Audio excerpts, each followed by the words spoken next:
Hi, I'm Cheryl Belson with the Atlanta chapter of the American Sewing Guild.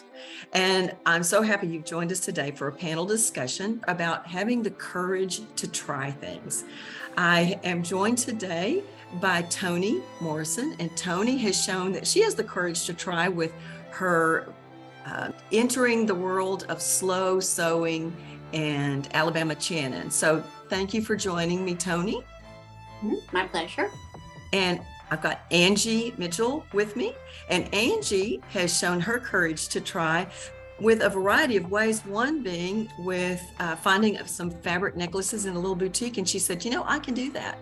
And she figured out how to make them. And also I've seen you, Angie, on several occasions have something that you called a sewing failure, and you came up with a creative solution to it. And you have to have the courage to try some of those solutions that you've tried. So thanks for joining me, Angie.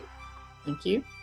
And I've got Eileen Davey here today. And Eileen, oh my goodness, she just recently impressed the socks off of me in a presentation she did at a meeting about printing on fabric. And she had the courage to just dive right into that. And one of the favorite statements that she made during that presentation over and over and over again was, just try it. Just try it. So she really exemplifies the courage to try. So Eileen, thanks for joining me today also. Thank you. So Angie, let's start with you. So tell us a little bit about what gave you the courage to step out and try to figure out how to make those fabric necklaces, and any kind of challenges or roadblocks you faced along the way. Well, I'm flattered that you use the word courage, because I don't see it as that. I think it's crazy or overinflated sense of what I think I can do. I often, I'm out shopping and I see things, and I think we all do this. We see things in boutiques or, stores or whatever. We're like, I can do that. And sometimes we can, and sometimes we can't. Sometimes it's a bust and sometimes it's a win. And I think it's just a matter of, well, what's to be harmed from trying? If it's a win, hey, great, you won.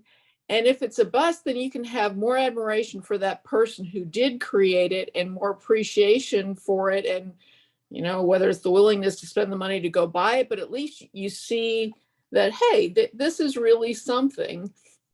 And so I think it's my mom was very much into sewing. She was very talented. I didn't inherit that, unfortunately, but she always said, you have to just cut into the fabric.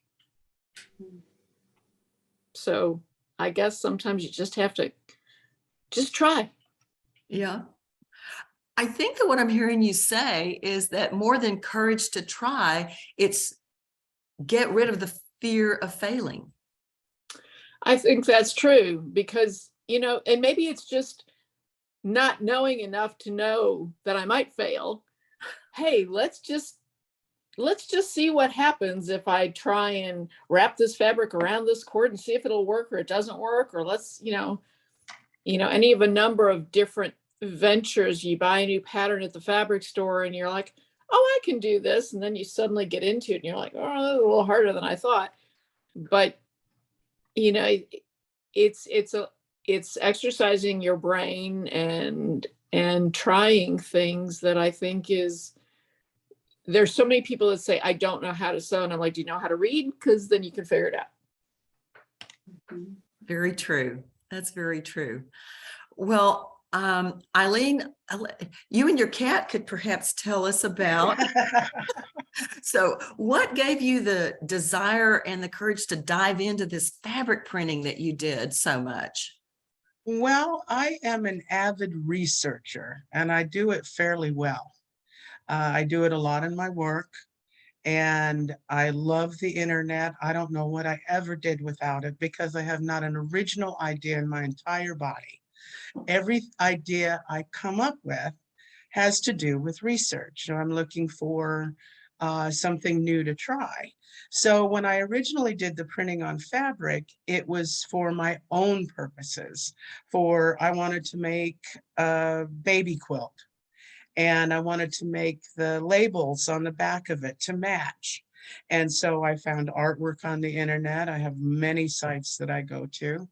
And then I brought it to a show and tell. And people said, oh, we need to know how to do that. So I was tasked, volunteered to lead a class in it. Well, when you're leading a class in something, you can't just go to your own interests. You have to go to the interests of all the people in the group. We have home deck people, we have clothing people, and we have quilters. That's the basic three. And so I had to go in, even though I'm not really a home deck person. I've started to sew more clothing, but I not really wasn't a clothing person.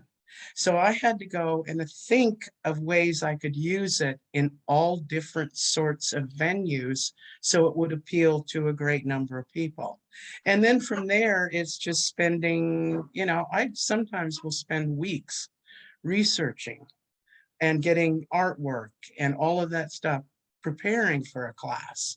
And then when you teach that class, you have to give as much as you can to the people so they are inspired and that they can do it at home, having all of the tools and resources that they need. And I am of the firm opinion that there is nothing you cannot do. And it's interesting to hear Angie coming at it from don't be afraid to fail, and you coming at it from research and let the research inspire you and then just go try it.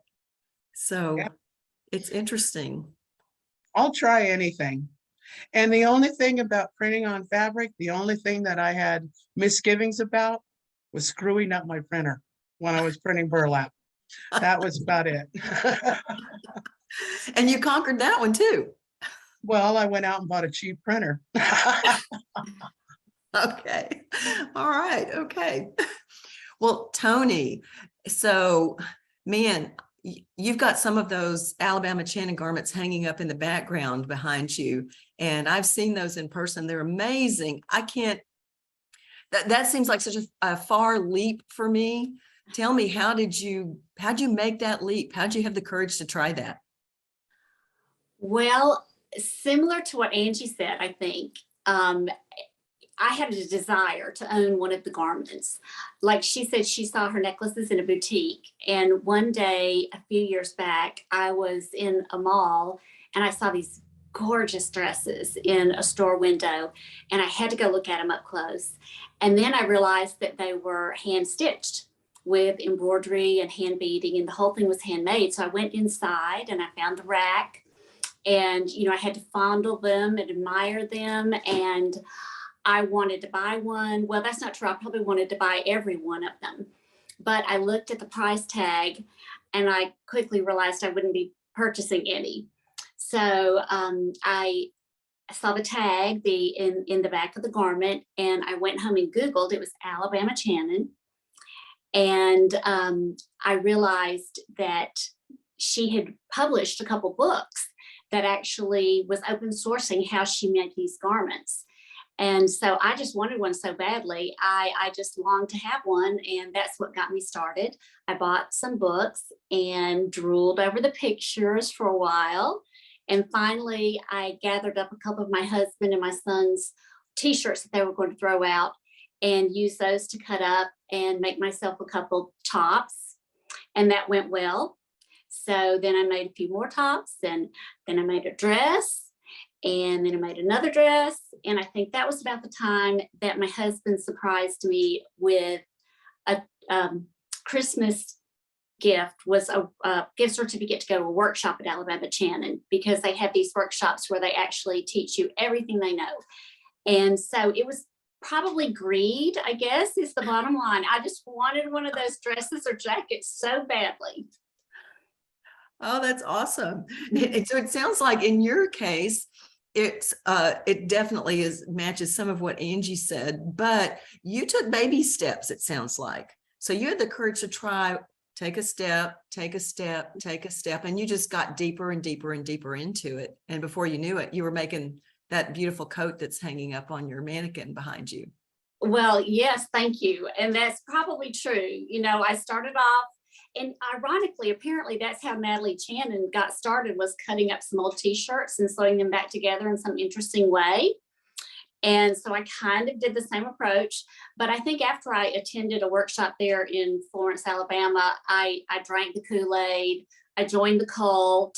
And, you know, I kind of always like to have one of those garments being in process somewhere along the line. That's awesome. Well, you guys are three very inspiring ladies, is all I've got to say. And I am sure that everybody that has watched our little panel discussion has been inspired by what you've done and what you've tried. So thank you so much for sharing your journeys with us. And I know I personally look forward to seeing your future journeys coming up as well. So thank you, and until next time.